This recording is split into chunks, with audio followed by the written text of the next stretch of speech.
ચાલો છોકરાઓ, આપણે આપણા ચેપ્ટરને કન્ટિન્યુ કરીએ. રાસાયણિક ગતિકી આપણું ચેપ્ટર ચાલી રહ્યું છે, જેના આજનો વિડીયો આપણો એક છેલ્લો વિડીયો રહેશે આ ચેપ્ટરનો, અને બહુ ઇન્ટરેસ્ટિંગ વિડીયો છે. કારણ કે આની અંદર એક થિયરી પાછી આવશે જે તમારે બોર્ડની એક્ઝામ માટે ક્લિયર કરવી પડશે, મેમરાઇઝ કરવી પડશે. તે પહેલાં આપણે જો યાદ કરીએ તો આપણે પ્રક્રિયાના વેગ પર અસર કરતા પરિબળોની અંદર સાંદ્રતાની સાથે શું થશે પ્રક્રિયા વેગ પરની અસર પર તે સમજીને આવ્યા. સાથે સાથે લાસ્ટ વિડીયોની અંદર ભાઈ પ્રક્રિયા વેગ પર તાપમાન વધારતા વેગ વધે છે એ સમજીને આવ્યા, જેમાં એક પોઈન્ટ બહુ ઇમ્પોર્ટન્ટ હતું કે તાપમાન 10°C વધારો કરતાં મોટે ભાગે પ્રક્રિયાનો વેગ બમણો થાય છે. તો લગભગ બમણો થાય છે, મે બી 3 ગણો બી થઈ શકે છે. એના પરથી બી એકાદ MCQ તમને એવો પ્રકારનો પૂછી શકાય, તો એ પણ તમારે યાદ રાખવાનું છે. તો લાસ્ટ વિડીયોની અંદર આપણે જે તાપમાનની અસર જોઈને આવ્યા તેમાં આર્હેનિયસ સમીકરણનો આપણે ઉપયોગ કરીને આવ્યા છે. અને આ જે ટોપિક એવો ટોપિક છે કે જેમાંથી દાખલા પૂછાવાના ચાન્સ ખૂબ જ વધારે હોય છે. તો સૌથી પહેલા આપણે કામ એવું કરીએ કે આપણે આ ચેપ્ટરમાંથી જેટલા પણ ઇમ્પોર્ટન્ટ સૂત્ર છે કે જે દાખલામાં પૂછાય છે, દાખલા ગણવા માટે ઇમ્પોર્ટન્ટ છે, તે જરાક યાદ કરી લઈએ. તો યાદ કરો, સૌથી પહેલા આપણે વાત કરીએ શૂન્ય ક્રમની પ્રક્રિયાનું સંકલિત વેગ સમીકરણ, કે જેમાં પ્રક્રિયા વેગ કે બરાબર આપણે દર્શાવીએ છીએ R0 માઇનસ આ અહીંયા ટી લખી દઉં છું બાય ટી.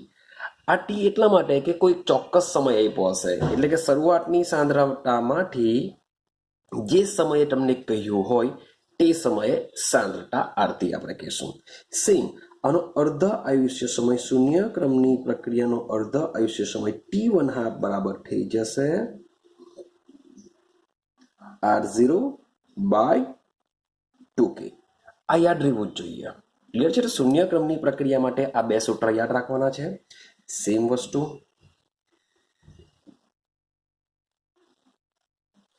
ભાઈ પ્રથમ ક્રમની પ્રક્રિયા હોય તો શું થશે? તો પ્રથમ ક્રમની પ્રક્રિયા માટે K is equal to 2.303 by T log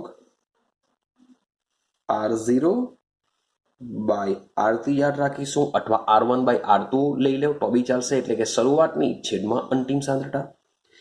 ને પ્રથમ ક્રમની પ્રક્રિયા માટે T1/2 થઈ જતો હોય છે 0.693 બાય K.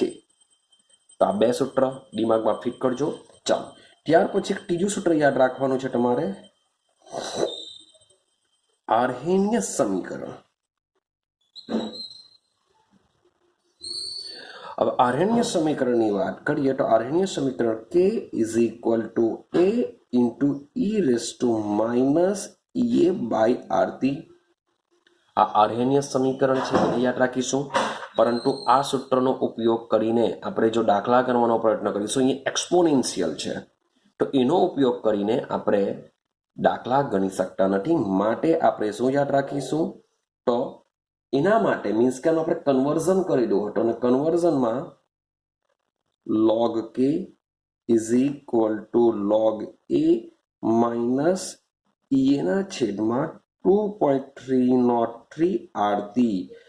આ સૂત્રનો ઉપયોગ કરીને મીન્સ કે મેં તમને લાસ્ટ વિડીયોમાં કીધેલું કે જો તમને સક્રિયકરણ ઉર્જા પૂછાય અને એક જ વેગ અચળાંક આપેલો હોય, એક જ તાપમાન આપેલો હોય, તો તમે આ સૂત્રનો ઉપયોગ કરીને શોધી શકો છો. પરંતુ log A મીન્સ કે એની વેલ્યુ આપેલી હોવી જોઈએ, અથવા સક્રિયકરણ ઉર્જા આપેલું હોય, ટેમ્પરેચર આપેલું હોય, પછી વેગ અચળાંક આપેલો હોય, તો એની વેલ્યુ મળી શકે છે. મીન્સ કે આ પદોમાંથી કોઈ એક પદ જો ન હોય તો આ સૂત્રનો ઉપયોગ કરી શકાય. પરંતુ બે ટેમ્પરેચર આપ્યા હોય, બે વેગ અચળાંક આપ્યા હોય તો શું કરીશું? તો યાદ રાખજો, सेम आर्हेनियस समीकरण में log k2 by k1 શબ્દ છે log k2 by k1 યાદ રાખજો k1 by k2 નથી log k2 by k1 is equal to e ના છેદમાં 2.303 r યાદ રાખજો 2.303 r બ્રેકેટમાં 1 upon t1 minus 1 upon t2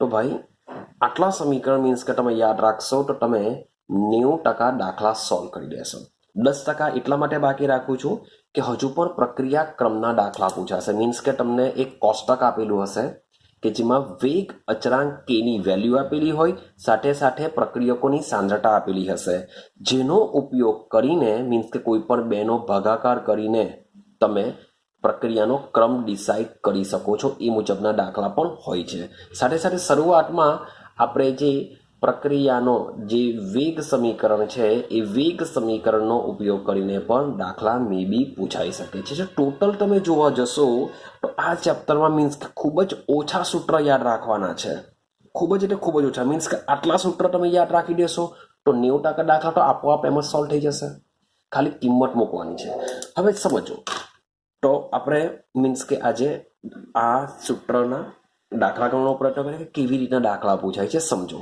ચાલો ખૂબ જ ઈઝી છે ખાલી મેઇન છે તમારે ખાલી કેલ્ક્યુલેશનમાં ભૂલ થવી ન જોઈએ જેમ કે એક એક્ઝામ્પલ લઈએ કે એક પ્રક્રિયાનો વેગ અચળાંક આપેલું છે 500 કેલ્વિન તાપમાન હવે 500 કેલ્વિન તાપમાન એટલે કે ટેમ્પરેચર આપ્યું છે એને હું ટી કહી દઉં તો અને 700 કેલ્વિન તાપમાન તો એ બી આપ્યું અહીંયા લખી દઉં છું 700 કેલ્વિન તાપમાને અનુક્રમે વેગ અચળાંક કી આપેલો છે 0.02 સેકન્ડ ઇનવર્સ અને 700 કેલ્વિન તાપમાને આપેલો છે 0.07 સેકન્ડ ઇનવર્સ ક્લિયર છે આ રીતના વેગ અચળાંક આપેલો છે તો પૂછેલું છે ઈ અને એના મૂલ્ય ગણો તો ટેમ્પરેચર આપ્યા વેગ અચળાંક આપ્યા ઈ અને એ પૂછ્યા તો આને કેવી રીતના સોલ્વ કરીશું હાઉ ટુ સોલ્વ તો શબ્દ સમજો કે જ્યારે 500 કેલ્વિન તાપમાને હતું ત્યારે વેગ અચળાંક કે તો માની લો કે આ શરૂઆતનો છે એટલે T1 લઈ લેવા તો આને હું K1 લઈ લેવા 700 કેલ્વિન તાપમાને T2 લઈ લઉં તો આને હું K2 લઈ લઉં 0.07 સેકન્ડ ઇનવર્સ ક્લિયર થયું આટલું ચાલો હવે જુઓ મેં તમને આગળ બી કીધું કે જ્યારે બે ટેમ્પરેચર આપેલું હોય ત્યારે શું કરીશું આપણે સીધું આ જ સૂત્રનો ઉપયોગ કરીશું તો log K2 by K1 is equal to E ના છેદમાં 2.303 R 1 upon T1 minus 1 upon T2 ચાલો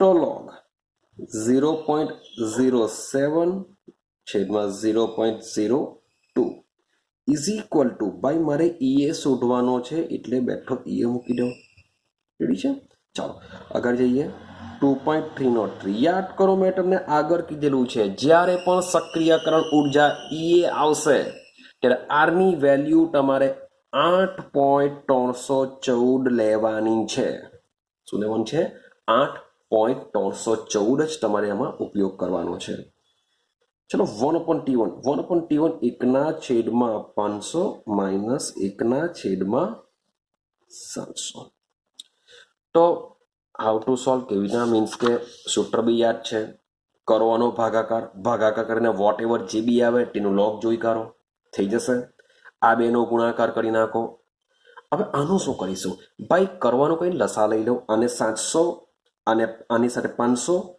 ચાલો એક સ્ટેપ ઉપર વધારી દઈએ માની લો કે આનો તમે ગુણાકાર કરશો હું બધું કરતો નથી આનો માની લો કે એક્સ આવશે વોટ એવર જે બી આવતો એક્સ આવશે માની લઈએ ઈ આ બેનો ગુણાકાર માની લો કે વાય આવશે આનું શું કરીશું આપણે તો 700 આ આની સાથે ગુણાશે આ આની સાથે ગુણાશે 500 છેદમાં 500 ગુણ્યા 700 તો આનું રૂપાંતર આપી દો.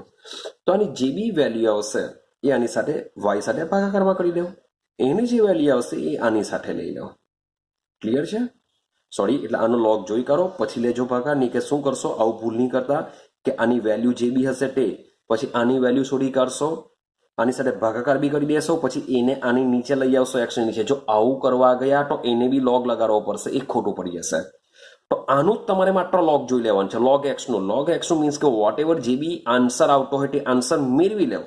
ને આનો જે આન્સર આવશે તેને પછી આના ભાગાકારમાં લાવો તો તમને શું મળી જશે? એ મળી જશે. અને તમને મળશે A18230.8. હું એક્ઝામ્પલ આખો ગણતો નથી, મીન્સ કે તમારી ઉપર છોડી દેવો છું. મારી પાસે એટલો સમય નથી, નહીં કે વિડીયો ઘણો બધો લાંબો થઈ જશે, બોરિંગ થઈ જશે. તમે કરી શકશો. ચલો, આ રીતના આપણે શું કરશું? એ શોધી કાઢીશું. હવે બીજો ક્વેશ્ચન પણ છે, એ પણ શોધવાનો છે. એને કેવી રીતના શોધીએ? તો ભાઈ એ અને એ વચ્ચે સંબંધ ધરાવતું આપણી પાસે એક જ સમીકરણ છે. એ કયું છે? તો મેં ઉપર લખેલું છે, જો ચેક કરો, log k બરાબર log a માઇનસ એ ના છેદમાં 2.303 આરતી. તો આપણે એનો જ ઉપયોગ કરવો પડશે કે log k is equal to log a minus એ ના છેદમાં 2.303 આરતી. તો આ જે સૂત્ર છે એ સૂત્રનો ઉપયોગ કરીને આપણે શું શોધી શકીએ છીએ? હવે જો, હવે log k, હવે મીન્સ કે તમને તો બે પ્રકારના કી આપેલા છે, K1 બી આપેલો છે, K2 બી આપેલો છે. એના માટે ટેમ્પરેચર T1 ને T2, કારણ કે K છે તો TB છે. તો ભાઈ તમે કોઈ પણ એક વસ્તુ લઈ શકો. મીન્સ કે આ ટેમ્પરેચર લીધું હોય તો એનો વેગ અચળાંક K લઈ લો, આ ટેમ્પરેચર લીધું હોય તો એનો વેગ અચળાંક K લઈ લો. મીન્સ કે કંઈ ફરક નહીં પડશે, સેમ રહેશે. ક્લિયર છે? મીન્સ કે દાખલો ખોટો નહીં પડશે. કહેવાનો મતલબ છે તમારો દાખલો ખોટો પડવાનો નથી. પણ આ ટેમ્પરેચર લેશો અને આ વેગ અચળાંક K લેશો તો તમારો દાખલો એક ખોટો કહેવાશે. માનો કે શરૂઆતનું પેલું લઈ લો 500 અને 0.02 લઈ લો તો થશે શું? log 0.02 ઇઝ ઇક્વલ ટુ, ભાઈ મારે log એ શોધવાનો છે, જેમ છે તેમ એઝ ઇટ ઇઝ મૂકી દેવા, માઇનસ, ચાલો એની વેલ્યુ કેટલી આવી છે? 18230.8 છેદમાં શું છે? 2.303. ભાઈ આર ની વેલ્યુ મેં તમને આગળ બી કીધેલું છે, 8.314 જ લેશું અને ટેમ્પરેચર લઈ લેશું 500. ક્લિયર છે? તો સેમ ફરીથી પાછું તમારે કેલ્ક્યુલેશન કરવાનું છે. આનો લોગ જોઈ કાઢો, આનું રૂપાંતર કરી લો તો તમને શું મળી જશે? ભાઈ જોજો, તમને મળી જશે log a ની કંઈ પણ વેલ્યુ મળી જશે. log a પણ તમારે શોધવાનું છે, એ શોધવાનું છે. તો log ને તમારે શું કરવું પડશે? તે બાજુ લઈ જવું પડશે, એટલે કે x ની નજીક. તો a બરાબર log જો તે બાજુ જાય તો એનું કન્વર્ઝન થઈ જશે એન્ટી log ની અંદર. એટલે કે આ જે પણ વેલ્યુ આવી હશે તેનો તમારે શું કરવો પડશે? એન્ટી log જોવો પડશે, તો તમને એની વેલ્યુ મળી જશે. ક્લિયર છે? તો આ સિસ્ટમથી તમારે શું કરવાનું હોય છે? દાખલો કરવાનો હોય છે. ચાલો બીજો એક એક્ઝામ્પલ સમજીએ કે કેવી રીતના ગણવાનો છે. તમારે જ ખાલી હું તમને સિસ્ટમ સમજાવવા કે આ રીતનો ક્વેશ્ચન હોય છે. ચાલો બીજું છે, ઇથાઇલ આયોડાઇડના વિઘટનની, ઇથાઇલ આયોડાઇડ આપેલો છે, મીન્સ કે C2H5I. It gives C2H4 plus HI. તો ઇથાઇલ આયોડાઇડની વિઘટનની પ્રક્રિયા આપેલી છે અને આ પ્રોસેસ કેવી છે ભાઈ? કે એ લોકોએ પ્રથમ ક્રમની પ્રોસેસ કહી છે, પ્રથમ ક્રમની પ્રક્રિયા છે.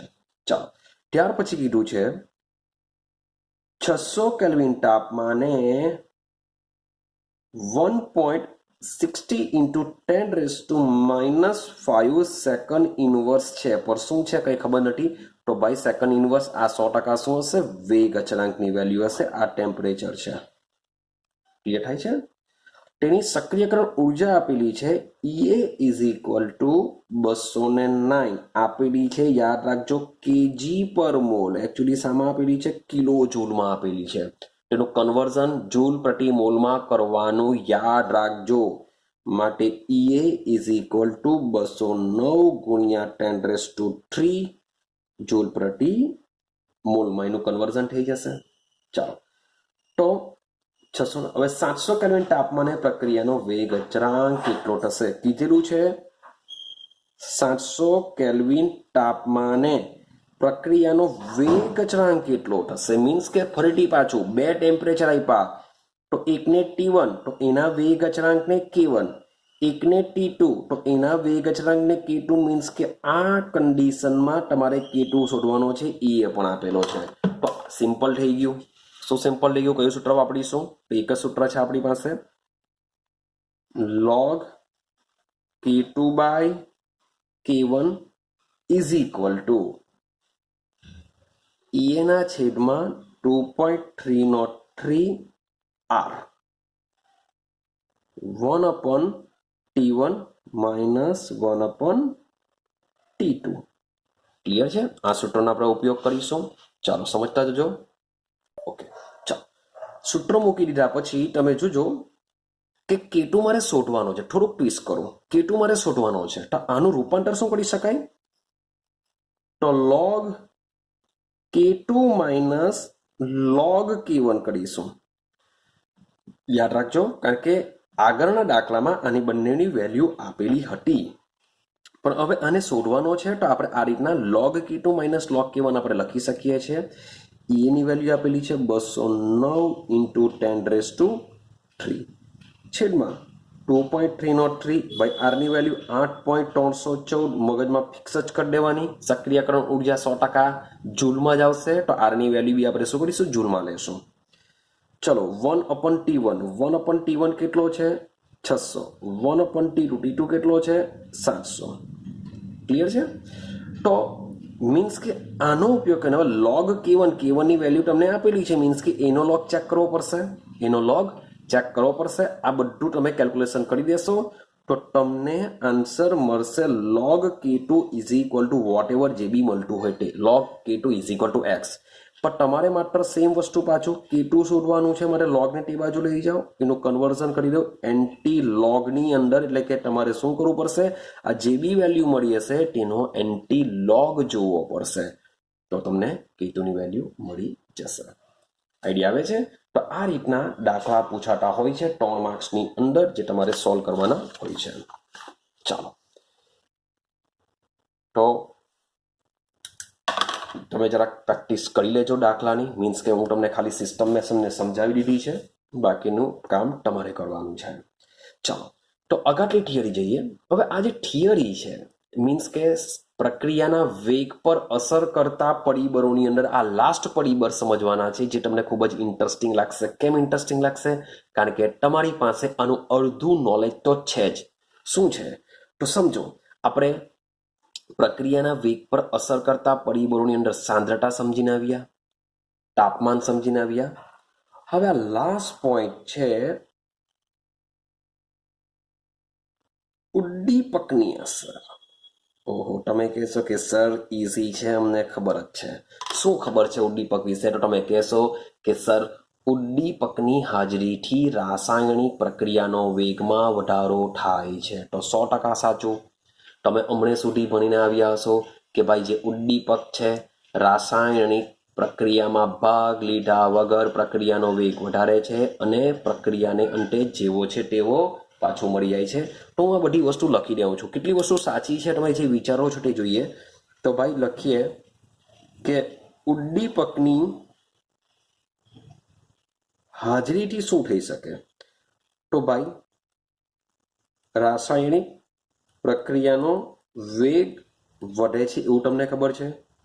ભાઈ ઉદ્દીપક પ્રક્રિયામાં ભાગ લેતો નથી અને સાથે સાથે પ્રક્રિયાના અંતે જેવો છે તેવો મળશે.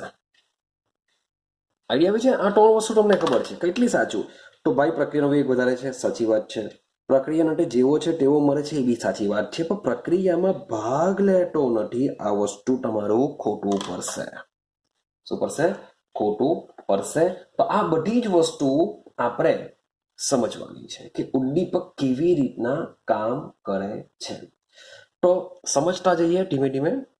मान लो કે મારી પાસે છે પોટેશિયમ ક્લોરેટ, મારી પાસે છે પોટેશિયમ ક્લોરેટ. હવે આ પોટેશિયમ ક્લોરેટનું હું શું કરું છું? વિઘટન કરું છું. વિઘટન કરવાથી મને મળે છે KCl વત્તા O2. હું સમીકરણ બેલેન્સ કરતો નથી, ઇઝીલી થઈ જશે, તો અમને બેલેન્સ કરવાની જરૂર નથી, હું તમારી પર છોડી દઉં છું. હવે આ માની લઉં કે આ જે રિએક્શન થાય છે એ રિએક્શનને થવા માટે એક એક્ઝામ્પલ લઉં છું કે માની લઉં કે 5 કલાક થાય છે.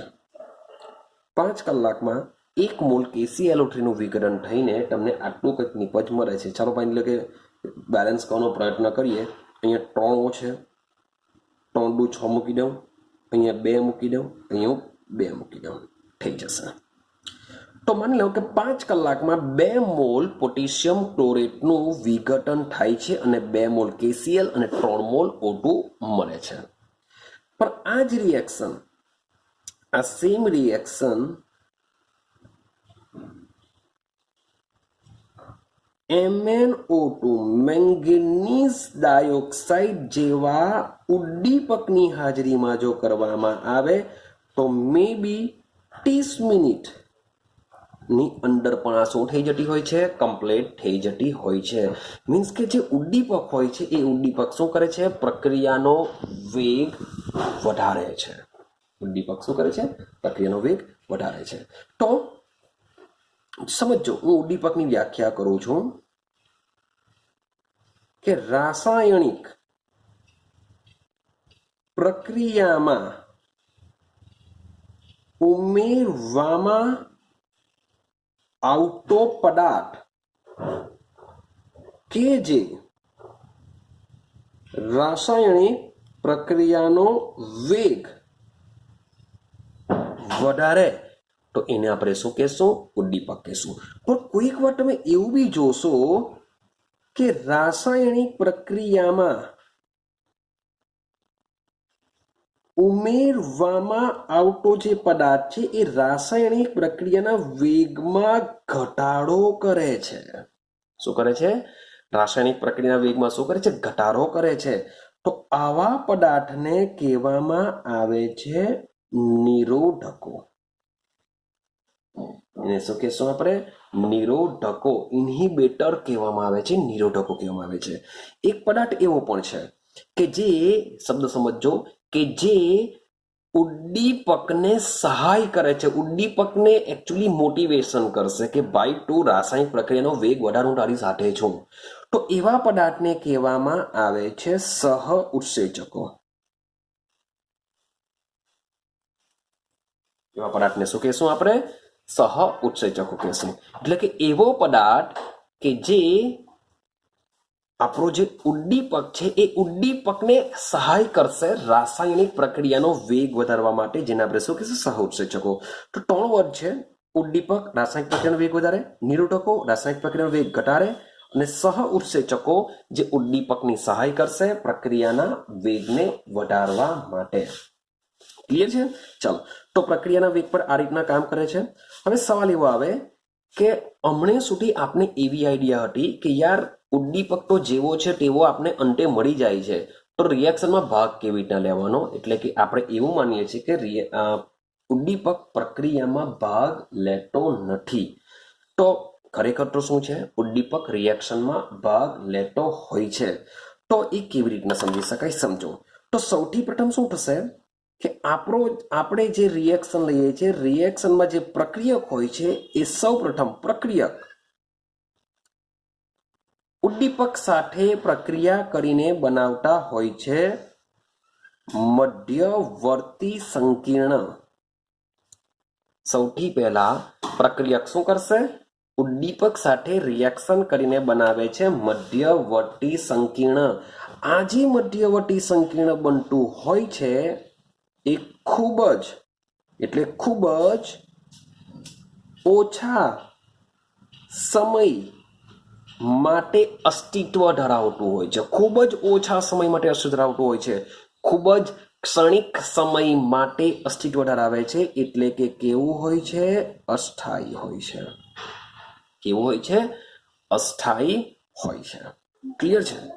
અને આ જે મધ્યવર્તી સંકીર્ણ છે એનું શું થઈ જશે? વિઘટન થઈ જશે. એનું વિઘટન થઈ જશે અને વિઘટન થઈને અથવા તો તમે એમ બી કહી શકો કે તેમની વચ્ચેના બંધ તૂટે એટલે કે વિઘટન થવાનું.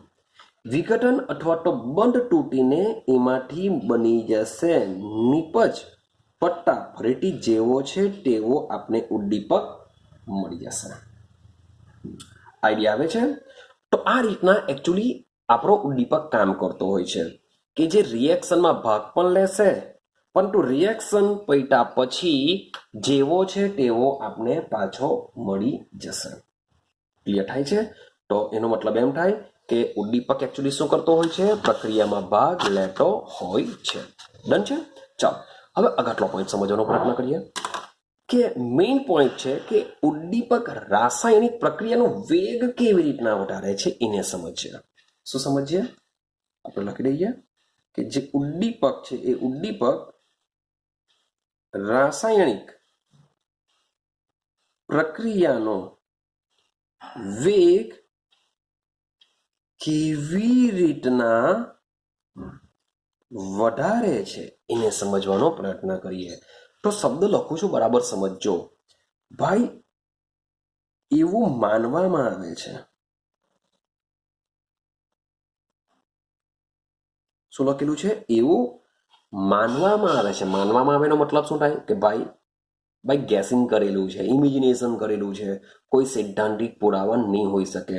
ઇમેજિનેશન કરેલું છે એવું માનવામાં આવે છે કે જે આપણો ઉદ્દીપક છે એ ઉદ્દીપક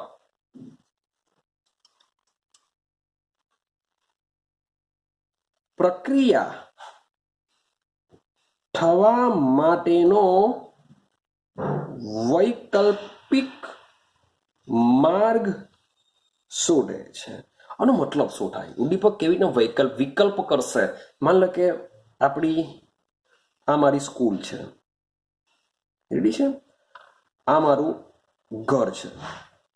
બે માનું લઈ લઈએ, ચલો આ મારું ઘર છે એવું સમજીને ચાલીએ. તો આ એના રસ્તા છે, મીન્સ કે અહીંયાથી બી સ્કૂલ પાસે જવાશે.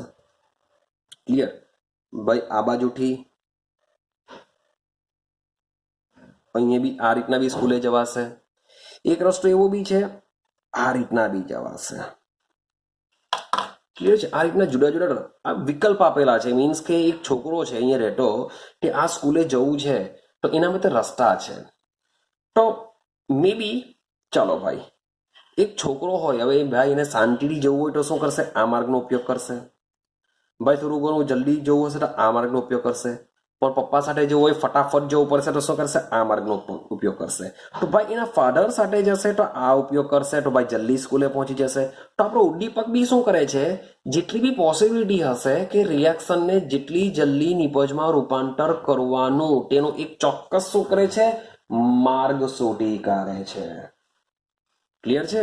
અને આ માર્ગ શોધીને રિએક્શનને કહેશે કે ભાઈ તું આ જ ક્રિયાવિધિ કર, જેથી શું કરશે? રિએક્શન ઝડપી થશે. ને આ ક્રિયાવિધિની અંદર યાદ રાખજો, એક સેન્ટેન્સ લખું છું, બરાબર દિમાગમાં ફિટ કરી દેજો, જે તમને એમસીક્યુમાં મોટે ભાગે બોર્ડમાં નીકળતું બી હોય છે કે જે ઉદ્દીપક છે, શબ્દ બોલું છું, આ સેન્ટેન્સ બરાબર દિમાગમાં રાખજો. ઉદ્દીપક રાસાયણિક પ્રક્રિયાની સક્રિયકરણ ઉર્જા એટલે કે ઈએ માં ઘટાડો કરે છે. દિમાગમાં ફિટ કરી દેજો આ વસ્તુ, કારણ કે બોર્ડની અંદર એમસીક્યુમાં બી પૂછાયા કરતું હોય છે. એવું બી પૂછી શકાય કે નીચેના માટે સક્રિયકરણ ઉર્જા માટે કયું સાચું, કયું ખોટું વગેરેમાં આવા સેન્ટેન્સ ફિટ કરેલા હોય છે.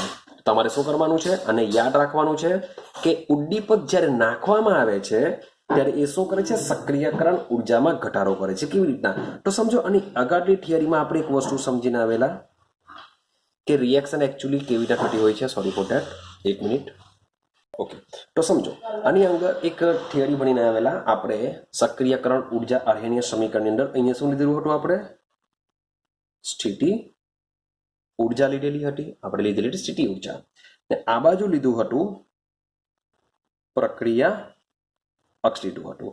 ત્યાર પછી એક આલેખ આપણે દોરેલો આ રીતના આપણે એક આલેખ દોરેલો હતો. રેડી? અહીંયા આપણે શું બરાબર સક્રિયકરણ ઉર્જા મીન્સ કે અહીંયા છે આપણા પ્રક્રિયકો, અહીંયા શું હોય છે આપણી નિપજ હોય છે. અહીંયાથી આપણે આ પ્રક્રિયકોની એન્થાલ્પી હશે, આ જે હશે એ નિપજોની એન્થાલ્પી હશે. તો આ જે બંનેનો જે તફાવત છે જેને આપણે શું કહીએ છીએ ડેલ્ટા એચ કહીએ છીએ. તો ભાઈ જરૂરી નથી કે આ જે આલેખ છે એ આ રીતના પ્રક્રિયકો કરતા નીચે જ તમને નિપજ મળશે. મે બી શું થઈ શકે ઉપર બી મળી શકે. કેમ? કારણ કે આપણે લાસ્ટ વિડીયોની અંદર સમજીને આવેલા છે કે આ જે અંતરાય છે એ અંતરાય જરૂરી નથી કે નીચે જ મળશે, ઉપર બી મળી શકે. કેમ? કારણ કે પ્રક્રિયા ઉષ્મા શોષક પણ હોઈ શકે અથવા તો ઉષ્મા ક્ષેપક પણ હોઈ શકે. હવે તમને ખબર છે કે ઉષ્મા શોષકનો મતલબ એમ થાય કે ડેલ્ટા એચ ની વેલ્યુ કેવી હોય ધન હોય તો એ ઉષ્મા શોષક કહેવાશે. જો ડેલ્ટા એચ ની મૂલ્ય ઋણ હોય તો એ શું કહેવાશે ઉષ્મા. હવે ડેલ્ટા એચ નો મતલબ શું થાય ભાઈ પ્રોડક્ટની એન્થાલ્પી માઇનસ રિએક્ટન્ટની એન્થાલ્પી, અને આપણે ડેલ્ટા એચ કહેશું. તો આપણી જે નિપજની એન્થાલ્પી શબ્દ સમજો, નિપજની એન્થાલ્પી જો વધારે હોય અને પ્રક્રિયકની એન્થાલ્પી કેવી હોય ઓછી હોય તો વેલ્યુ તમને કેવી મળશે ધન મળશે. એટલે કે જો પ્રોડક્ટની એન્થાલ્પી વધારે હોય રિએક્ટન્ટ કરતા તો તમને ડેલ્ટા એચ નું મૂલ્ય ધન મળશે. સેમ વસ્તુ આ બાજુ જો delta H is equal two HP minus HR, એટલે કે પ્રોડક્ટ માટે રિએક્ટન્ટ આપણે બાદ કરીશું. તો જો પ્રોડક્ટની એન્થાલ્પી એટલે કે નિપજની એન્થાલ્પી ઓછી હોય કમ્પેરિઝન ટુ પ્રક્રિયકની જો વધારે હોય તો આ કન્ડિશનની અંદર આમાં ડેલ્ટા એચ ની વેલ્યુ ધન મળે તો આમાં શું મળશે ઋણ મળશે એટલે કે પ્રોસેસ બની જશે ઉષ્માક્ષેપક. તો ભાઈ જરૂર નથી કે મીન્સ કે બુકમાં મે બી આ રીતના આપેલો હોય તો તમે આ રીતના દર્શાવી શકો. ભાઈ ઉપર બી દર્શાવશો તો બી ચાલે, કારણ કે એનો આધાર પ્રક્રિયકોના સ્વભાવ ઉપર રહેલો છે. ક્લિયર છે? થોડુંક એક્સ્ટ્રા મેં તમને સમજાવી દીધું. હવે આપણે મેઇન છે ઉદ્દીપક વિશે સમજીએ. તો સમજો કે પ્રક્રિયકો પાસે આટલી ઉર્જા જો હોય તો જ એનું નિપજમાં રૂપાંતર થઈ શકે છે, નહીતર નિપજમાં રૂપાંતર થશે નહીં. તો ઉદ્દીપકની હાજરીથી શું થશે? ઉદ્દીપક જો ઉપયોગ કરશું તો ઉદ્દીપક શું કરશે આ જે અંતરાય છે એ અંતરાયને શું કરી દેશે ઘટાડી દેશે અને તમને પ્રોડક્ટ આપી દેશે. તમને શું કરશે પ્રોડક્ટ આપે. તો આ જે બ્લુ માર્કર જે મેં દોરેલું છે એ શું છે ઉદ્દીપક સાથેનો આલેખ છે. મીન્સ કે ઉદ્દીપક સાથે તમે ચેક કરશો તો એની સક્રિયકરણ ઉર્જામાં શું થાય છે ઘટાડો થાય છે. તો ઉદ્દીપકનું કામ જ છે પ્રક્રિયાની સક્રિયકરણ ઉર્જા ઘટાડવાનો, અથવા જો અહીંયા લખેલું છે સ્થિતિ ઉર્જા, તો સ્થિતિ ઉર્જાનો આ જે અંતરાય છે અંતરાયને ઘટાડવાનું કામ કરે છે. તો બીજો પોઈન્ટ બી યાદ રાખવાનો છે તમારે કે ઉદ્દીપકનું કાર્ય શું છે સ્થિતિ ઉર્જાના અંતરાયને ઘટાડવાનું કામ કરે છે.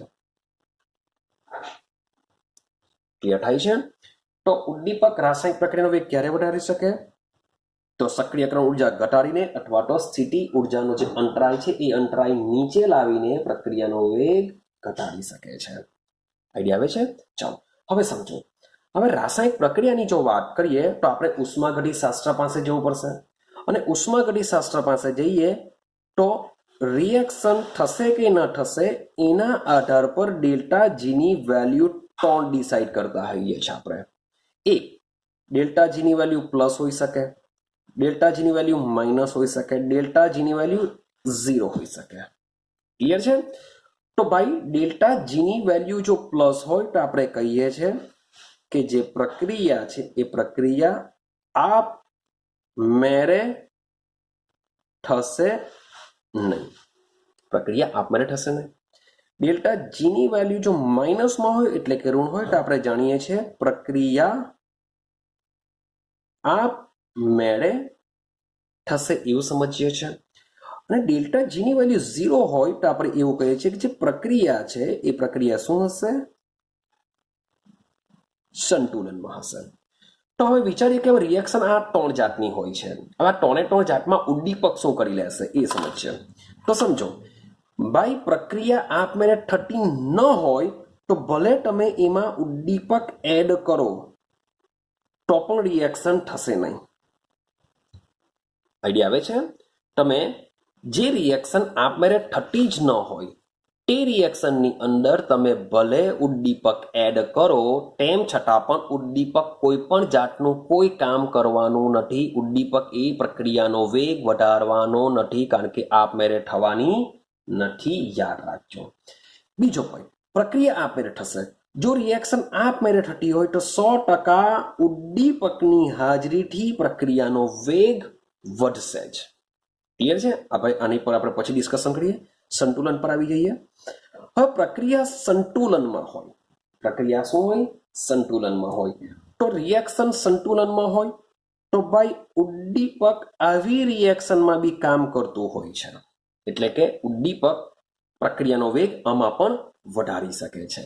હવે આ બેને વિચારીએ. હવે ક્વેશ્ચન એવો આવે કે શું ઉદ્દીપકની હાજરીથી નિપજનું પ્રમાણ વધશે? એવું આપણે વિચારીએ. શું નિપજનું પ્રમાણ વધી શકે અથવા તો શું સંતુલન અચળાંક k નું મૂલ્ય વધે? વિચારીએ. માની લો કોઈ રિએક્શન છે કે આ રિએક્ટન્ટ ઇટ ગિવ્સ પ્રોડક્ટ. આ રિએક્શન ઉદ્દીપક વગર થાય છે તો 100% મેં રિએક્ટન્ટ લીધેલો છે, એમાંથી 80% પ્રોડક્ટ બને છે એવું સમજીને ચાલીએ. તો શું હવે એન્ઝાઇમ મીન્સ કે ઉદ્દીપકની હાજરીને લીધે શું આ 80% વધી શકે છે? 90, 85, 99 વોટ એવરમાં? તો ભાઈ યાદ રાખજો, જે ઉદ્દીપક છે એ ઉદ્દીપક નિપજનું પ્રમાણ વધારતો નથી. હા, પણ કહી શકાય કે નિપજ પ્રાપ્ત કરવાના સમયમાં ઘટાડો કરી શકે છે. નિપજ ઝડપથી પ્રાપ્ત કરશે પણ નિપજનો જથ્થો તો જેટલો છે એટલો જ રહેશે. સાથે સાથે સંતુલનની બી વાત કરીએ તો ભાઈ ઉદ્દીપકના ઉપયોગથી સંતુલન અચળાંક k નું મૂલ્ય બદલાતું નથી. મીન્સ કે ઉદ્દીપક વગર k નું મૂલ્ય જેટલું હશે તેટલું જ મૂલ્ય ઉદ્દીપક સાથેની પ્રક્રિયામાં પણ સેમ રહેશે. પણ જે સંતુલન પ્રાપ્ત કરવાનો જે સમય છે એ સંતુલન પ્રાપ્ત કરવાના સમયમાં શું કરી દેશે? એ ઘટાડો કરી દેશે. ક્લિયર થાય છે? અને એક બીજી વસ્તુ કે સંતુલનનો મતલબ શું થાય કે પુરોગામી બી થાય, પ્રતિગામીમાં બી થાય. તો યાર ઉદ્દીપક બંને રિએક્શનનો વેગ વધારે છે. મીન્સ કે પુરોગામી પ્રક્રિયાનો બી વેગ વધારે છે, પ્રતિગામી પ્રક્રિયા બંનેનો વેગ એકી સાથે વધારે છે, જેને લીધે સંતુલન ઝડપથી પ્રાપ્ત થાય પણ સંતુલન અચળાંક કેના મૂલ્યમાં કોઈ ફરક પડતો નથી. ક્લિયર થયું? આટલી વસ્તુ ઉદ્દીપક વિશે છે. મોટે ભાગે આ જે ટોપિક છે ટોપિકમાંથી MCQ નીકળતા હોય છે. થિયરીની દ્રષ્ટિએ મીન્સ કે બોર્ડમાં તમને આમાંથી કોઈ ક્વેશ્ચન જોવા મળશે નહીં. આ મારું એક્સપિરિયન્સ કહું છું. હું એમ નથી કહેતો કે ભાઈ બોર્ડવાળા પૂછશે જ નહીં, પણ મારો એક્સપિરિયન્સ પ્રમાણે તમને કહું છું કે ભાઈ ઉદ્દીપકની જે અસર છે તો તમે પેપર ચેક કરશો બોર્ડના જૂના, તો એમાં કોઈ પણ પ્રકારનો આવો ક્વેશ્ચન તમને જોવા નહીં મળશે.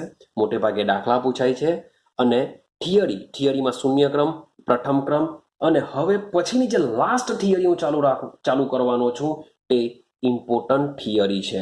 મેં તમને તાપમાનમાં એટલા માટે ના પાડી કારણ કે તાપમાનમાં જે ઇક્વેશન આવે છે, જે સૂત્ર આવે છે એ સૂત્રનો ઉપયોગ કરીને દાખલા પૂછાય છે, માટે એનો ઉપયોગ દાખલા ગણવા માટે વધારે થાય છે. મારે 3 થિયરી, ખાલી 3 થિયરી, શૂન્યક્રમની સંકલિત વેગ સમીકરણ, પ્રથમ ક્રમની પ્રક્રિયાનું સંકલિત વેગ સમીકરણ અને સાથે સાથે આ લાસ્ટ થિયરી, બસ આ 3 થિયરી હું તમને આપું છું કે કોઈ બી હિસાબે આને કરજો અને દાખલા બધા કરજો. તમારા 7 માર્ક્સ કમ્પ્લીટલી થઈ જશે. 7 માર્ક્સની અંદર MCQમાં બાય રાસાયણિક ગતિકીની અંદર જે MCQ હોય છે એ બી બહુ મજાના હોય છે, જેની આપણે પ્રેક્ટિસ થોડી કરીશું. પોટેન્શિયલ બી તમને કહી રાખું, પ્રક્રિયાના ક્રમવાળા દાખલા છે, આણ્વિકતાવાળા દાખલા છે. પૂછી શકાય કે ભાઈ પ્રક્રિયાની સાંદ્રતા આટલી વધારીએ તો વેગ અચળાંક કેટલો વધશે, તો એ પ્રકારના ક્વેશ્ચન બી એમસીક્યુમાં નીકળતા હોય છે. તો એ વાત પછી આપણે ડિસ્કશન કરીએ. હવે આપણે જઈએ આપણા ચેપ્ટરની લાસ્ટ થિયરી ઉપર. ક્લિયર છે? સમજો. તો ઇમ્પોર્ટન્ટ છે આ થિયરી. થિયરી છે રાસાયણિક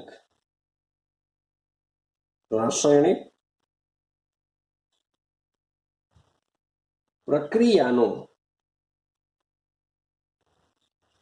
સંઘાતનો સિદ્ધાંત. તો થિયરીનું નામ છે રાસાયણિક પ્રક્રિયાનો સંઘાતનો સિદ્ધાંત. સૌથી પહેલા શબ્દ સમજી લેજો. સંઘાતનો મતલબ થશે અથડામણ. તમે એમ બી કહી શકો કે અથડામણનો સિદ્ધાંત આપણે સમજીએ છીએ. તો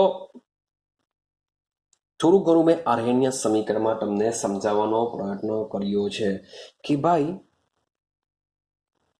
રાસાયણિક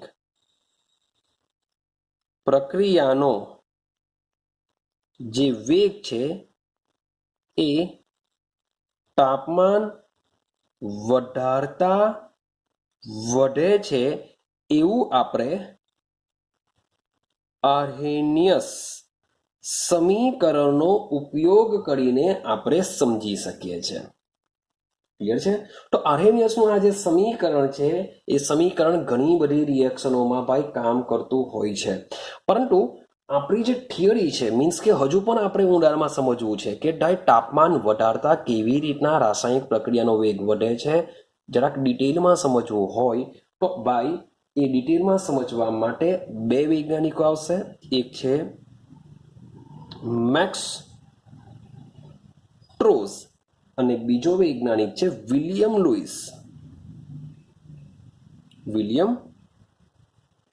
લુઈસ કે જેમણે એક નિયમ વિકસાવેલો છે, આ સિદ્ધાંત વિકસાવેલો છે. મીન્સ કે રાસાયણિક પ્રક્રિયાનો જે સિદ્ધાંત છે, સંઘાતનો સિદ્ધાંત છે, એ આ વૈજ્ઞાનિકોએ વિકસાવેલો છે. ક્લિયર છે? અને આ જે નિયમ છે, આ જે સંઘાતનો જે નિયમ છે, જે સિદ્ધાંત છે, એ સિદ્ધાંત યાદ રાખજો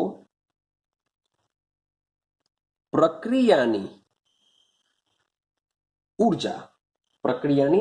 ઉર્જા અને તેની ક્રિયાવિધિને સમજવા માટે ખૂબ જ મહત્વ ધરાવે છે. ક્રિયાવિધિને સમજવા માટે ખૂબ જ ઇમ્પોર્ટન્ટ સિદ્ધાંત છે. ક્લિયર છે? ચાલો હવે બરાબર સમજો કે આ નિયમ જે છે, આ નિયમ શું છે, મેન શાના પર રચાયેલો છે એની વાત કરીએ તો આ જે સિદ્ધાંત છે એ સિદ્ધાંત વાયુની ગતિ ઉર્જા પર રચાયેલો છે. શાના પર રચાયેલો છે? વાયુની ગતિ ઉર્જા પર રચાયેલો છે. કે આ બંને વૈજ્ઞાનિકોએ આજે સંઘાતનો સિદ્ધાંત આપેલો છે જે વાયુની ગતિ ઉર્જાને આધારે સમજાવવાનો પ્રયત્ન કર્યો છે. એટલે કે આ સિદ્ધાંત વાયુની ગતિ ઉર્જા પર રચાયેલો છે એવું આપણે કહી શકીએ છીએ. સમજો હવે મેઇન વસ્તુ છે કે આ સિદ્ધાંત જે છે એ સિદ્ધાંત શાના ઉપર રચાયેલો છે, શું માનવામાં આવે છે આ સિદ્ધાંતમાં? તો ભાઈ યાદ રાખજો, કામનું છે આ સિદ્ધાંત પ્રમાણે જે પ્રક્રિયક હશે, કોઈ પણ રિએક્શનમાં જે પ્રક્રિયક હશે એ પ્રક્રિયકના જે અણુઓ છે, પ્રક્રિયકના અણુઓને સખત ગોળા તરીકે માનવામાં આવે છે. આ પહેલો પોઈન્ટ કે આ સિદ્ધાંત પ્રમાણે જે પ્રક્રિયકના અણુઓ છે એ અણુને શું માનવામાં આવે છે? સખત ગોળા તરીકે ગણવામાં આવે છે, માનવામાં આવે છે. અને સાથે સાથે બીજો એક પોઈન્ટ છે, આ પહેલો પોઈન્ટ કે પ્રક્રિયકના અણુઓને સખત ગોળા તરીકે ગણવામાં આવે. અને બીજો પોઈન્ટ કે ભાઈ રાસાયણિક જે પ્રક્રિયા છે એ પ્રક્રિયા અણુના એટલે કે જે પ્રક્રિયકો છે એ પ્રક્રિયકોના અણુઓના અથડામણ થાય તો જ થશે એવું કહેવામાં આવે છે. પ્રક્રિયા ક્યારે થશે? તો જે પ્રક્રિયકના અણુઓ છે એ અણુઓ એકબીજા સાથે અથડામણ અનુભવે તો જ પ્રક્રિયકનું નિપજમાં રૂપાંતર થઈ શકે છે એવું આ સિદ્ધાંત કહે છે. એવું કોણ કહે છે? આ સિદ્ધાંત કહે છે. તો સૌથી પહેલા આપણે સમજવું પડશે. મને કે મારી પાસે એક પાત્ર છે, એ પાત્રમાં માની લો કે હું 1 મોલ KClO3 પોટેશિયમ ક્લોરેટ આજના જ વિડીયોમાં આપણે સમજીને આવેલા છે. આનું વિઘટન મારે કરવું છે. હવે આનું વિઘટન કરવું હશે, મેં 1 મોલ લીધેલો છે, તો તમને આઈડિયા હશે કે 1 મોલની અંદર પોટેશિયમ ક્લોરેટના 6.022 ઇન્ટુ 10⁻23 જેટલા શું હશે? અણુઓ હશે. તો આટલા અણુઓ એક પાત્રમાં છે. તો ખબર કેવી રીતના પડશે કે આમાંથી કેટલા અણુઓ એકબીજા સાથે અથડાયા? એ ખબર કેવી રીતના પડશે? ને તે પણ મોટું પાત્ર છે. ચોક્કસ સમય લેવો પડશે કે ચોક્કસ સમયમાં મીન્સ કે ઘણા બધા અણુઓ વારંવાર એકબીજા સાથે અથડાતા રહેશે. માટે આમાં કેટલા અણુઓ એકબીજા સાથે અથડાય છે તેને જાણવા માટે એક અવયવ દાખલ કરવામાં આવ્યો. આઈડિયા આવે છે કંઈ? કે કેટલા અણુઓ, પ્રક્રિયકના જે અણુઓ છે એમાંથી ઘણા બધા, આપણે તો મોલમાં લઈએ છીએ, તો મોલમાં તો ઘણા બધા સંખ્યામાં અણુઓ હોય છે. તો એના કેટલા અણુઓ એકબીજા સાથે અથડામણ અનુભવે છે એ સંખ્યા જાણવા માટે એક અવયવ દાખલ કરવામાં આવ્યો. અને જરાક જોજો એ શું કહેવા માંગે છે, જરાક સમજો કે પ્રક્રિયા મિશ્રણમાંના અણુઓ પ્રતિ સેકન્ડે, પ્રતિ સેકન્ડનો મતલબ શું થાય? 1 જ સેકન્ડમાં, એવું સમજીને ચાલીએ. પ્રતિ સેકન્ડે, હવે પાત્ર તો બહુ મોટું હોય, મીન્સ કે આ જે મુજબનું પાત્ર છે એમાં તો ભાઈ આ તો નાનું અમથું મેં પાત્ર અહીંયા દોરેલું છે, પણ ઘણા મોટા પાત્ર હોય છે રિએક્શનમાં. તો પ્રતિ સેકન્ડે પ્રતિ એકમ કદ, મીન્સ કે કદ બી કેવું લેશું? ચોક્કસ લેશું. ચોક્કસ કદમાં ચોક્કસ સમયમાં પ્રતિ સેકન્ડે પ્રતિ એકમ કદે સંઘાત અથવા તો અથડામણ, સંઘાતની સંખ્યાને કહેવામાં આવે છે સંઘાત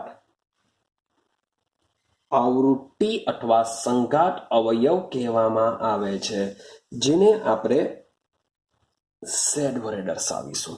કારણ કે રિએક્શન થાય છે તો રિએક્શનમાં ખબર તો હોવી જોઈએ ને કે કેટલા અણુઓ, કારણ કે આ જે આખી થિયરી છે એ સંઘાતનો સિદ્ધાંત છે, એટલે કે અથડામણ ઉપર આધારિત છે.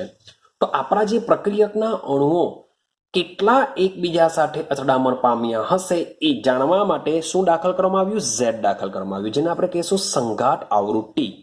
કે પ્રતિ સેકન્ડે પ્રતિ એકમ કદે જે અણુઓ એકબીજા સાથે અથડામણ પામતા હશે તેની સંખ્યાને સંઘાત આવૃત્તિ Z કહે છે. ક્લિયર છે? તો આ છે આપણું પહેલું પરિબળ. હવે આપણે બીજા પરિબળ વિશે વાત કરીએ કે બીજું શું આમાં સમજવું પડશે. બીજું સમજવું પડશે, બીજું કામનું છે સક્રિયકરણ ઉર્જાને સમજવી પડશે. કારણ કે સક્રિયકરણ ઉર્જા વિશે આપણે સમજીને આવેલા છે કે જેટલી વધારે, શોર્ટ એન્ડ સિમ્પલ બોલું છું, જેટલી વધારે તેટલો વેગ ઓછો હશે. જેટલો વેગ ઓછો હશે એનો મતલબ એમ થશે કે ભાઈ સંઘાત પામતા અણુની સંખ્યા કેવી હશે? ભાઈ ઓછી હશે. માટે આપણે બીજો પોઈન્ટ સમજવાની વાત કરવી પડશે, સક્રિયકરણ ઉર્જા. ચાલો, તો આ સક્રિયકરણ ઉર્જાને સમજવા માટે હું ઉપયોગ કરું છું એક દ્વિઆણવીય પ્રક્રિયા. આપણે શું લઈએ છીએ? દ્વિઆણ્વીય પ્રક્રિયાનો ઉપયોગ કરીએ છીએ કે દ્વિઆણ્વીય પ્રક્રિયાને એક્ઝામ્પલ તરીકે લઈએ. કેમ દ્વિઆણ્વીય લીધી? કારણ કે ભાઈ દ્વિઆણ્વીય એટલે કે બે અણુ હશે તો બે અણુ એકબીજા સાથે ઇઝીલી અથડાઈ શકે છે એવું આપણે સમજીને ચાલીએ. તો એ પ્લસ બી નામના બે પ્રક્રિયકો છે કે જેઓ રિએક્શન કરીને શું કરે છે? નિપજ બનાવે છે. તો આ જે રિએક્શન છે, સંઘાતને, જો શબ્દ બોલું છું, સંઘાત સિદ્ધાંતને આધારે આ જે પ્રક્રિયા છે એ પ્રક્રિયાનો વેગ is equal to Z A into B. શબ્દ બોલું છું, Z A into B E raise to minus A by RT. આ રીતના દર્શાવવામાં આવે છે. સંઘાત સિદ્ધાંતની અંદર પ્રક્રિયાનો વેગ is equal to Z into A B E raise to minus A by RT. હવે સવાલ એવો આવે કે ઝેડ એ બી શું છે? હું અહીંયા લખું છું ઝેડ એ બી. ઝેડ એ બી શું કહેવાશે? તો ભાઈ ઝેડ એ બી એ અને બીની સંઘાત આવૃત્તિ છે. ઝેડ એ અને ઝેડ એ બી શું છે? એ અને બી ની સંઘાત આવૃત્તિ. એટલે આ કહેવા માંગે છે કે એ અને બી ના અણુ શું કરે છે? એકબીજા સાથે અથડાય છે. હવે આ વસ્તુ સમજો કે જે e raise to minus A by RT છે, ઈ raise to minus A by RT છે. તો આ સમજો આ એક અંશ છે, અણુઓનો અંશ, કે આ અંશ પાસે જે ઉર્જા છે, આ અંશ પાસે જે ઉર્જા છે એ ઉર્જા એ કરતા વધારે પણ હોઈ શકે અથવા ઓછી પણ હોઈ શકે. મીન્સ કે e raise to minus A by RT ઘણા બધા અણુઓનો એક સંખ્યા છે. એ જે સંખ્યા છે એની પાસે જે ઉર્જા છે એ ઉર્જા સક્રિયકરણ ઉર્જા કરતા વધારે પણ હોઈ શકે અથવા તેના કરતા ઓછી પણ હોઈ શકે. ક્લિયર છે? હવે આ જે સમીકરણ છે એ સમીકરણને હું આર્હેનિયસ સમીકરણ સાથે સરખાવવાની વાત કરું તો આર્હેનિયસ સમીકરણ શું છે?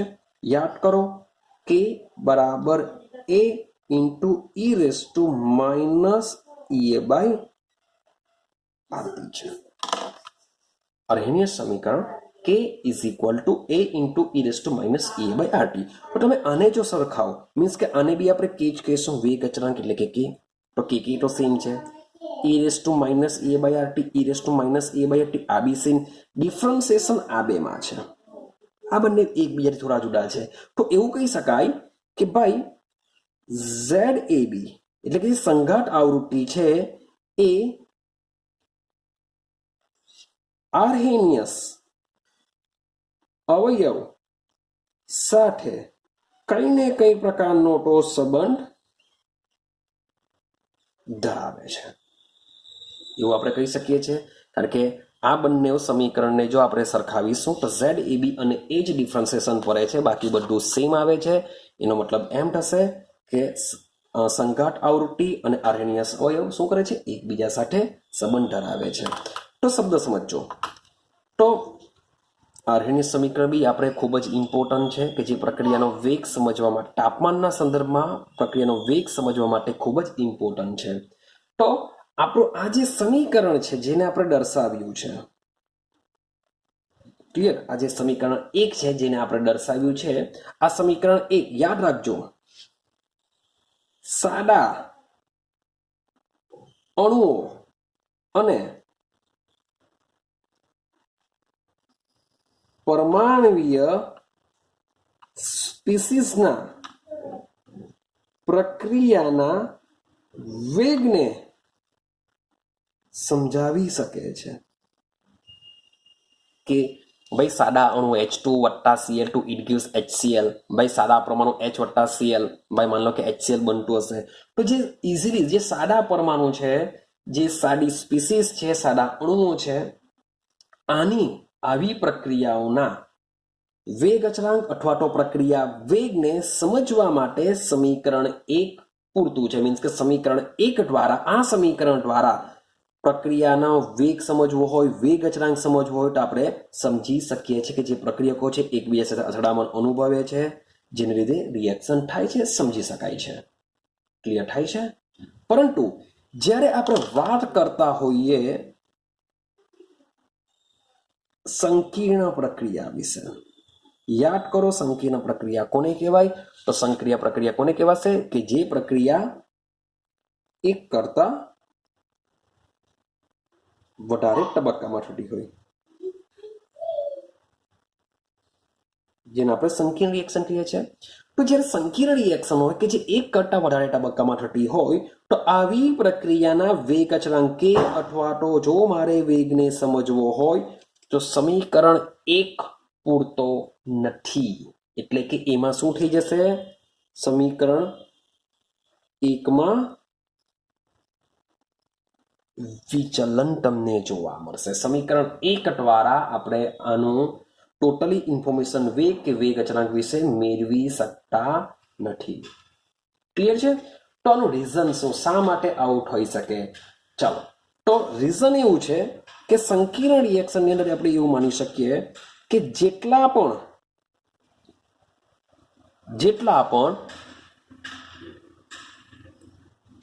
પ્રક્રિયકના અણુઓ છે, જેટલા પણ પ્રક્રિયકના અણુઓ છે એ બધા જ અણુઓ, શબ્દ બોલું છું, બધા જ અણુઓ સંઘાત પામતા ન પણ હોઈ શકે. શબ્દ છે કે બધા જ અણુઓ સંઘાત પામતા ન પણ હોઈ શકે. અથવા તો બીજો એક શબ્દ બોલું છું, માન લો કે બધા જ અણુઓ સંઘાત પામે પણ તો પણ નિપજમાં રૂપાંતરણ ન થઈ શકે. આવું બી થઈ શકે. મીન્સ કે માન લો કે બધા જ અણુઓ એકબીજા સાથે સંઘાત પામે છે, એકબીજા સાથે અથડામણ પામે છે, તેમ છતાં પણ તેઓનું નિપજમાં રૂપાંતર ન પણ થઈ શકે. એવું બી થઈ શકે છે. ચાલો હવે આને સમજવાનો પ્રયત્ન કરીએ. આપણો બીજો પોઈન્ટ છે. મીન્સ કે પહેલા પોઈન્ટમાં આપણે એવું સમજ્યા કે ભાઈ પ્રક્રિયકના અણુઓ વચ્ચે સંઘાત થાય તો જ તેનું નિપજમાં રૂપાંતર થશે. આ થિયરી એવું કહેવા માંગે છે. તો મોટે ભાગે જે સાદા અણુઓ ધરાવતી પ્રક્રિયા છે, પરમાણ્વીય સ્પીસીસ છે, તેને સમજવા માટે સમીકરણ 1 દ્વારા સમજી શકાય છે. પણ સંકીર્ણ પ્રક્રિયા માટે એ વિચલન અનુભવે છે. કેમ? શા માટે આવું થાય છે? તો રીઝન એવું છે કે જેટલા પણ અણુઓ એકબીજા સાથે, માની લો કે બધા જ અણુઓ સંઘાત પામે જ છે, પણ સંઘાત પામે છે તેમ છતાં પણ તેનું નિપજમાં રૂપાંતર થતું નથી. કેમ થતું નથી? તો સમજો, માની લો કે મારી પાસે આ એક અણુ છે, એ નામનો અણુ છે. ક્લિયર છે? એ નામનો અણુ છે. આ દિશામાં જાય છે. મારી પાસે આ બી નામનો અણુ છે, એ આ દિશામાં ગતિ કરે છે. બંને એકબીજા સાથે ગતિ કરે છે, પણ બંનેની ગતિ કેવી છે? ખૂબ જ ધીમી છે. એકદમ ધીમા વેગથી ગતિ કરે છે. સમજો કે માન લો કે મારી પાસે ગાડી છે, બીજા કોઈની ગાડી છે, બંને અમે એકબીજાની સામ સામે આવીએ છીએ. કેટલી સ્પીડ પર? 5ની સ્પીડ પરથી ખાલી ટચ થાય છે. તો એનાથી ગાડીને કે અન્ય બેઠેલી વ્યક્તિને કોઈ નુકસાન થવાનું નથી. એટલે કે બંનેની સ્પીડ જ્યારે ધીમી હોય, અથડામણ થાય બી છે, ના નથી પાડતો કે અથડામણ નથી થતી, અથડામણ થાય બી છે, પણ આવામાં નિપજમાં રૂપાંતર નહીં થશે. કારણ કે ભાઈ લોકો પાસે એટલી ગતિ જ નથી. પણ વિચારો કે બે ગાડી એકદમ ફૂલ સ્પીડમાં આવે છે અને તેઓ એકબીજા સાથે અથડાય છે, તો શું થઈ શકે? તો ભાઈ સમજો કે એ અણુ છે, ખૂબ જ જોરથી આવે છે, ખૂબ જ ગતિમાં આવે છે. બી નામનો બી ખૂબ જ ફૂલ સ્પીડથી આવે છે. તો આ લોકો વચ્ચે શું થાય છે? અથડામણ થાય છે. તો શું થશે ભાઈ? તો નિપજમાં રૂપાંતર થશે. તો એનો મતલબ એમ થાય કે અણુઓ પાસે અથડામણ તો ભાઈ બધા જ અનુભવે છે, પણ તેમ છતાં પણ બધી અથડામણ નિપજમાં રૂપાંતર પામતી નથી. એને આપણે ફરડાઈ અથડામણ કહેશું, કે જે નિપજમાં રૂપાંતર પામે છે અથડામણ, તેને શું કહેશું? ફરડાઈ અથડામણ કહેશું. ફરડાઈ અથડામણ. તો ભાઈ બધા જ અણુના અથડામણ ફરડાઈ હોતા નથી. કેમ? કારણ કે ભાઈ લખેલું છે કે જે આપણે લખીએ અણુઓ પાસે અમુક ચોક્કસ ઉર્જા હોવી જરૂરી છે. આ અમુક જે ચોક્કસ ઉર્જા છે એ ચોક્કસ ઉર્જાને નામ આપવામાં આવ્યું છે દહેલી ઉર્જા. નામ શું આપવામાં આવ્યું છે? દહેલી ઉર્જા નામ આપવામાં આવ્યું છે, જેને આપણે બીજા શબ્દમાં થ્રેશોલ્ડ એનર્જી બી કહી શકીએ છીએ. થ્રેશોલ્ડ એનર્જી, થ્રેશોલ્ડ ઉર્જા અથવા દહેલી ઉર્જા. એટલે કે અણુઓ પાસે અમુક ચોક્કસ ઉર્જા હોય, ચોક્કસ ઉર્જા એટલે કે દહેલી ઉર્જા જો તેમની પાસે હોય ને પછી જો અથડાય એકબીજા સાથે તો જ તેનું નિપજમાં રૂપાંતર થઈ શકે છે. આઈડિયા આવે છે? આ બીજો પોઈન્ટ છે કે ભલે અથડામણ થાય પણ તેમ છતાં પણ નિપજમાં રૂપાંતર ન પામી શકે. નિપજમાં ક્યારે રૂપાંતર પામે? તો જે બી અણુઓ એકબીજા સાથે અથડામણ અનુભવે છે તેમની પાસે દહેલી ઉર્જા હોવી જરૂરી છે. ચાલો, હવે આ તમારો બીજો પોઈન્ટ થઈ ગયો. પહેલો પોઈન્ટ કે અણુ વિશે અથડામણ થવી જ જોઈએ તો જ નિપજમાં રૂપાંતર પામે. બીજો પોઈન્ટ આપણે સમજ્યા કે ભાઈ ભલે અથડામણ થાય પણ અણુઓ પાસે અમુક ચોક્કસ ઉર્જા એટલે કે દહેલી ઉર્જા હોવી જોઈએ તો જ તેનું શું થશે? નિપજમાં રૂપાંતર થશે. હવે ત્રીજો પોઈન્ટ સમજો. ત્રીજો પોઈન્ટ શું કહેવા માંગે છે? બરાબર સમજીએ. ચાલો, માની લો કે આ જે મોલેક્યુલ છે એ નામનો અણુ છે એ આ બાજુ ગતિ કરે છે, સીધી ગતિ કરે છે. ભાઈ મારી પાસે આ બી નામનો અણુ છે એ આ બાજુ ક્રોસમાં ગતિ કરે છે, ક્રોસ ગતિ કરે છે. હવે આ જે બંને અણુ છે એક આ બાજુ ગતિ કરે છે, એક આ બાજુ ગતિ કરે છે. બંને પાસે દહેલી ઉર્જા છે જ, એવું માનીને ચાલું છું.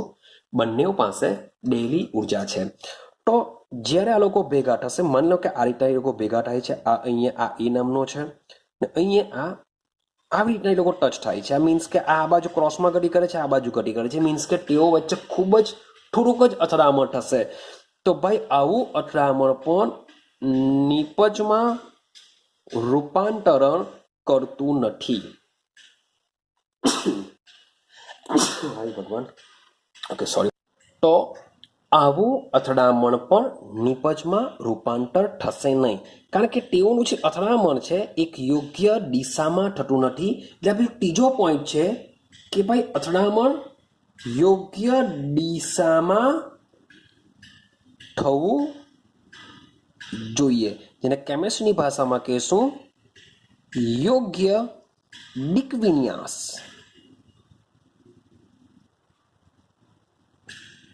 ધરાવતા અણુઓ શું કરશે? નિપજમાં રૂપાંતર કરશે. હવે યોગ્ય દિક વિન્યાસનો મતલબ શું થાય તો સમજો. માન લો કે મારી પાસે એ આ બાજુ ગતિ કરે છે, માન લો કે મારી પાસે બી નામનો, ભાઈ આ રીતે બંને એકબીજાની સામે આ જો અથડામણ થાય. હવે આ બંને વચ્ચે અથડામણમાં એટલું યાદ રાખજો કે બંને પાસે દહેલી ઉર્જા છે જ. તેઓ આ રીતના અથડામણ કરે છે અને કહેશું આપણે હેડ ટુ હેડ અથડામણ. શું કહેશું આને? હેડ ટુ હેડ, માથાથી માથું. મીન્સ કે એકદમ એકબીજાની સામ સામે અથડામણ થાય છે તો જ આને કહેશું ફરડાઈ અથડામણ. સાથે સાથે યોગ્ય દિક વિન્યાસ ધરાવે છે. માટે યોગ્ય દિક વિન્યાસ અને ફરડાઈ અથડામણ હોવાને લીધે તેનું રૂપાંતર શામાં થશે? નિપજમાં થશે. આઈડિયા આવે છે કંઈ? હા કે ના? તો આવા સંઘાતને આપણે શું કહીએ છીએ? અસરકારક સંઘાત કહેશું. અને શું કહેશું આપણે? અસરકારક સંઘાત કહેશું. ને અસરકારક સંઘાત થાય તો જ શું થઈ શકે? જૂના બંધ તૂટે અને સાથે સાથે નવા બંધ રચાશે તો જ વસ્તુ થઈ શકે. કે જે જૂના બંધો હશે એ જૂના બંધો બ્રેક થતા જશે અને સાથે સાથે નવા બંધ બનતા જશે. એટલે કે અણુઓ વચ્ચે કેવું થવું જોઈએ? અસરકારક સંઘાત થવું જરૂરી છે તો જ શામાં થઈ શકે? નિપજમાં રૂપાંતર થઈ શકે. મીન્સ કે ત્રણે ત્રણ પોઈન્ટને આપણે યાદ રાખવાના હોય છે સંઘાતની અંદર. પહેલો પોઈન્ટ આ થિયરી એવું કહેવા માંગે છે કે ભાઈ અણુઓ વચ્ચે સંઘાત થવું ખૂબ જ જરૂરી છે, તો જ નિપજમાં રૂપાંતર પામે. તો એના માટે સંઘાત આવૃત્તિ અવયવ ઝેડ લઈને આવ્યા કે ભાઈ કેટલા અણુઓ વચ્ચે સંઘાત થાય છે એ સમજવું પડશે. જરૂરી નથી કે બધા જ અણુઓ સંઘાત પામતા હોય, કેટલાક ન પણ પામતા હોય. તો એના માટે સંઘાત આવૃત્તિ ઝેડ લાવ્યા. બીજો પોઈન્ટ સમજીને આવ્યા કે ભાઈ અણુઓ પાસે અમુક ચોક્કસ ઉર્જા હોવી, ભલે અથડાય છે તેમ છતાં પણ અણુઓ પાસે અમુક ચોક્કસ ઉર્જા હોવી જરૂરી છે, જેને આપણે ડેલી ઉર્જા કહીએ છીએ અથવા થ્રેશોલ્ડ એનર્જી કહીએ છીએ. તો આટલી ઉર્જાથી તેઓ એકબીજા સાથે અથડાય તો જ તેઓનું નિપજમાં રૂપાંતર પામી શકે.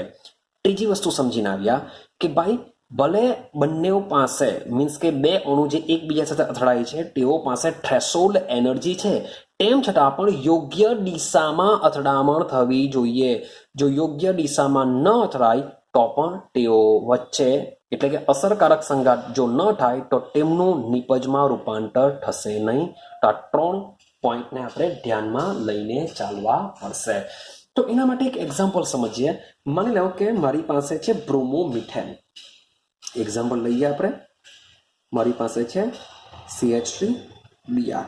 આની સાથે હાઇડ્રોક્સાઇડ આયનની જો રિએક્શન થાય તો બની જશે CH3OH વત્તા Br માઇનસ, મીન્સ કે આને કહેશું દ્વિ આણવીય કેન્દ્રાનુરાગી વિસ્થાપન પ્રક્રિયા, SN2 રિએક્શન છે આ. યાદ જો માઇનસ છે. રેડી? આ રિએક્શન કઈ છે? દ્વિ આણવીય, બે અણુભાગ લે છે, દ્વિ આણવીય કેન્દ્રાનુરાગી વિસ્થાપન પ્રક્રિયા કહેશું. સમજો. તો ભાઈ આમાં આ રીતના હોય છે, જરાક સમજતા જજો. CH3Br કોણ આવે છે અટેક કરવા માટે? OH માઇનસ આવે છે. તો ભાઈ બે પોસિબિલિટી આપણે વિચારીએ. આપણે શું કરીએ? બે પોસિબિલિટી વિચારીએ. એક પોસિબિલિટી છે અયોગ્ય ડિક વિન્યાસ. અયોગ્ય ડિક વિન્યાસ. અને માની લો કે બીજી અથડામણ એવી થાય છે કે જેમાં યોગ્ય ડિક વિન્યાસ છે, હેડ ટુ હેડ વિન્યાસ છે, હેડ ટુ હેડ એકબીજા સાથે અથડાય છે. તો થવાનું શું? જ્યારે અયોગ્ય ડિક વિન્યાસ હશે, ભાઈ ચાલો લખી દઈએ. ભાઈ કાર્બન કરતા બ્રોમિનની વિદ્યુત ઋણતા વધારે હોય, આ માઇનસ ડેલ્ટા, અહીંયા હોય છે પ્લસ ડેલ્ટા. એકચ્યુઅલી આ એટલા માટે દર્શાવવા માંગે છે કે આ બંનેની વિદ્યુતતામાં તફાવત છે. આ બંધ બ્રેક થશે, બંધ બ્રેક થાય તો આ OH માઇનસ આની સાથે જોડાઈ શકે ને Br માઇનસ નીકળી જશે. પણ અયોગ્ય ડિક વિન્યાસ હોવાને લીધે થશે શું કે જે પ્રક્રિયકના જે મોલેક્યુલ છે એઝ ઇટ ઇઝ જે મુજબના છે તે જ મુજબ તમને જશે, એટલે કે નિપજ મળતી નથી. તમને કોઈ જાતની નિપજ મળશે નહીં. પણ જ્યારે યોગ્ય ડિક વિન્યાસ હશે ત્યારે થશે શું? સમજો કે ભાઈ આ કાર્બનથી યાદ કરો, હાઇડ્રોજન હાઇડ્રોજન હાઇડ્રોજન એક જ સમતલમાં રહેશે. આ જે Br સાથે જે બંધ જોડાયેલો છે એ Br શું કરશે? યોગ્ય ડિક વિન્યાસ લીધે બંધ તૂટવાની શરૂઆત થાય છે. સાથે સાથે આ જે OH છે એ OH શું કરશે? બંધ બનાવવાની શરૂઆત કરે છે. તો સૌથી પહેલા આ રીતનું શું બની જતું હોય છે? મધ્યવર્તી બનતું હોય છે. શું બનતું હોય છે? મધ્યવર્તી આ રીતના બનતું હોય છે.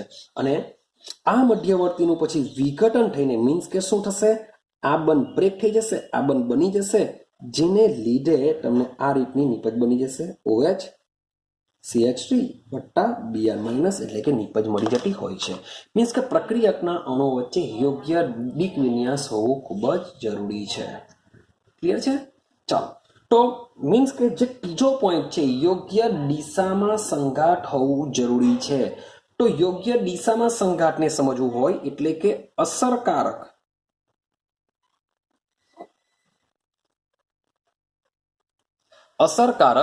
સંઘાતને સમજવું હોય તો અસરકારક સંઘાતને સમજવા માટે એક બીજો અવયવ દાખલ કરવામાં આવ્યો. માટે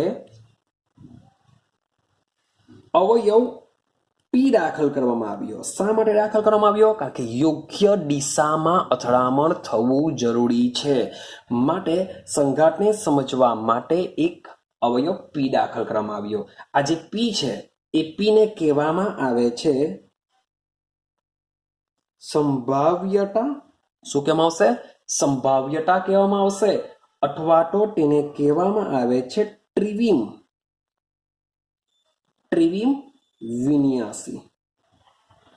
યાદ રાખજો, તો એને કહેવામાં આવશે ટ્રિવિમ વિન્યાસી અથવા તો સંભાવ્યતા, એટલે કે સંભાવના દર્શાવે છે કે કઈ દિશામાં તેઓ અથડાઈ શકે છે. કારણ કે ભાઈ અલગ અલગ દિશામાંથી અથડાઈ શકે, હેડ ટુ હેડ થવું જોઈએ.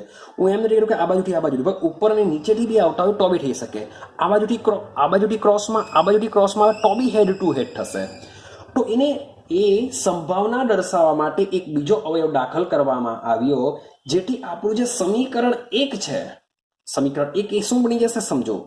તો વેગ is equal to Z A into B E raise to minus A by RT તો હતું જ, તેમાં દાખલ કરી દેવામાં આવ્યો પી. એમાં શું દાખલ કરવામાં આવ્યો? પી દાખલ કરવામાં આવ્યો, જે દર્શાવે છે કે જે સંઘાતના જે અણુઓ છે, મીન્સ કે એ અને બી જે એકબીજા સાથે અથડાય છે તે યોગ્ય દિશામાંથી અથડાય છે એવું આ પી દર્શાવશે. કેટલા અણુઓ જે બી યોગ્ય દિશામાંથી અથડાશે તે આ દર્શાવવાનું કામ કરે છે. આઈડિયા આવે છે? હા કે ના? તો આ સમીકરણ દ્વારા આપણે શું કરી શકીએ છીએ? રાસાયણિક પ્રક્રિયાનો વેગ ડિસાઈડ કરીએ છીએ કે જેની અંદર સંઘાત એટલે કે અથડામણ થવું જ જોઈએ. બીજું કે એની પાસે યોગ્ય ચોક્કસ ઉર્જા હોવી જ જોઈએ, જેને આપણે થ્રેશોલ્ડ એનર્જી કહેવાના. સાથે સાથે ત્રીજો પોઈન્ટ કે યોગ્ય દિશામાંથી દિક વિન્યાસ થતા અણુઓ જ નિપજમાં રૂપાંતર કરી શકે છે. ક્લિયર છે? તો આ રીતના આપણે સંઘાતનો સિદ્ધાંત રચાયેલો છે, જે સમજાવવા માંગે છે. પણ તેમ છતાં પણ આ નિયમની બી એક મર્યાદા છે, અથવા તમે બોલી શકો ખામી છે. મર્યાદા અથવા ખામી છે. શું મર્યાદા અથવા ખામી છે સમજો. કે મેં તમને સિદ્ધાંતની આગળ જ વાત કરી કે આ સિદ્ધાંતમાં એવું માનવામાં આવે છે કે જે પ્રક્રિયક ના અણુઓ છે એ અણુઓ શું લેવામાં આવ્યા છે? સખત ગોળાઓ સ્વરૂપે કલ્પવામાં આવે છે. કે ભાઈ કોઈ પણ પ્રક્રિયકનો અણુ હોય એ શું હશે? સખત ગોળાઓ હશે એવું માનવામાં આવે છે. અને સાથે સાથે આ જે સખત ગોળાઓ છે તેમની સંરચના કેવી હશે તેના વિશે કંઈ પણ જાતનું કંઈક વસ્તુ આ થિયરી કહેતી નથી. માટે આ એની ખામી છે કે પ્રક્રિયકના અણુઓને સખત ગોળાઓ ગણવામાં આવે છે, અને સાથે સાથે એ સખત ગોળાઓની સંરચના એ કેવી રીતના બન્યા હશે, કેવા હશે, એની સંરચનાને અવગણે છે. તો મીન્સ કે આના વિશે હજુ બી ડિટેલમાં સમજવું હશે તો તમે મીન્સ કે કેમેસ્ટ્રીમાં ઉપરના ધોરણમાં મીન્સ કે જશો, મીન્સ કે હાયર લેવલ પર જ્યારે આ થિયરીને સમજવાનો પ્રયત્ન કરશો ત્યારે તમને આની વિશેષતા ખબર પડશે કે ભાઈ સખત ગોળાઓ ગણેલા છે તો એની સંરચના પણ ખૂબ જ ઇમ્પોર્ટન્ટ હોય છે. પણ આપણે આપણા સિલેબસમાં એટલું બધું ડિટેલમાં જોવાનું નથી, માત્ર આટલું જ જોવાનું છે. બસ એક જ ખામીને યાદ રાખવાની છે કે પ્રક્રિયકના અણુને સખત ગોળાઓ કલ્પેલા છે અને તેમની સંરચના કેવી હશે તેના વિશે આ થિયરી મૌન રહે છે, મૂક રહે છે, એવું આપણે યાદ રાખી શકીએ. તો આ છે સંઘાતનો સિદ્ધાંત. મીન્સ કે ઇમ્પોર્ટન્ટ છે, બોર્ડની દ્રષ્ટિએ 3 માર્ક્સમાં પૂછી શકાય છે. સંઘાતનો સિદ્ધાંત સમજાવો. તો આ રીતના તમારે ટોટલી વસ્તુ બધી જ લખવી પડશે. મીન્સ કે 3 પોઈન્ટને અંદર ઇન્ક્લુડ કરવાના છે. સંઘાત થાય તો જ નિપજ બને, યોગ્ય ઉર્જા હોય ને સંઘાત થાય તો જ નિપજ બને. ને પછી પાછું કહેવાનું છે ભલે ચોક્કસ ઉર્જા હોય, ભલે એ લોકો પાસે થ્રેશોલ્ડ એનર્જી હોય, પણ યોગ્ય દિશામાં સંઘાત થાય તો જ નિપજમાં રૂપાંતર થઈ શકે. તો આ 3 પોઈન્ટને કન્ટિન્યુ તમારે એક પછી એક આવીને તમે લખતા જશો તો થિયરી તમારી કમ્પ્લીટ થઈ જશે. ક્લિયર છે? તો અહીં આપણે ચેપ્ટર નંબર 4 કમ્પ્લીટ કરી દીધું છે. તો ચેપ્ટર નંબર 4 મોટે ભાગે બોર્ડમાં 7 માર્ક્સનું પૂછાતું હોય છે. મીન્સ કે બોર્ડમાં 3 માર્ક્સનો ક્વેશ્ચન અને 4 માર્ક્સના એમસીક્યુ પૂછાતા હતા. મીન્સ કે જે નવી સિસ્ટમ છે, જે નવી એનસીઆરટીની બુક આવી છે તેમાં આ રીતનું છે. બાકી જૂની બુક પ્રમાણે જો જોવા જઈએ તો 4 માર્ક્સની થિયરી અમારી નીકળતી હતી અને 3 એમસીક્યુ નીકળતા હતા. ટોટલ 7 માર્ક્સનું. પણ તેમ છતાં નવા સિલેબસ પ્રમાણે 7 માર્ક્સ તો છે જ, પણ 3 માર્ક્સનો ક્વેશ્ચન પૂછે છે અને 4 માર્ક્સનો એમસીક્યુ પૂછે છે. આ રીતનું હોય છે. Total 7 marks. મે બી એવું બી કરી દઈ કે 4 માર્ક્સનો ક્વેશ્ચન કરે, 3 માર્ક્સની થિયરી કરે. પણ મોટે ભાગે જે બી થિયરી છે એ 4 માર્ક્સની હોય કે 3 માર્ક્સની હોય, બેઠી તમારે મેં તમને કીધી એ પ્રમાણે તમારે યાદ રાખવાની હોય છે. તો શૂન્ય ક્રમ, પ્રથમ ક્રમ સાથે સાથે સંઘાતનો નિયમ આ તમારે બોર્ડમાં પૂછાવાની દ્રષ્ટિએ, બાકીની થિયરી તમારે ખાલી એને શું કરવાની છે, સમજવાની છે, કારણ કે એમાંથી MCQ નીકળશે, 100% નીકળશે જ. તો મળીશું હવે આપણે નેક્સ્ટ વિડીયોની અંદર, નવા ચેપ્ટરની શરૂઆત કરીશું. તો મળી જશે કયું નવું ચેપ્ટર હશે એ આપણે વિડીયો જ્યારે આવશે ત્યારે જ તમને આઈડિયા આવશે કે ભાઈ હવે નવું ચેપ્ટર કયું સ્ટાર્ટ આપણે કરીશું. તો રાહ જુઓ નેક્સ્ટ વિડીયોની અંદર.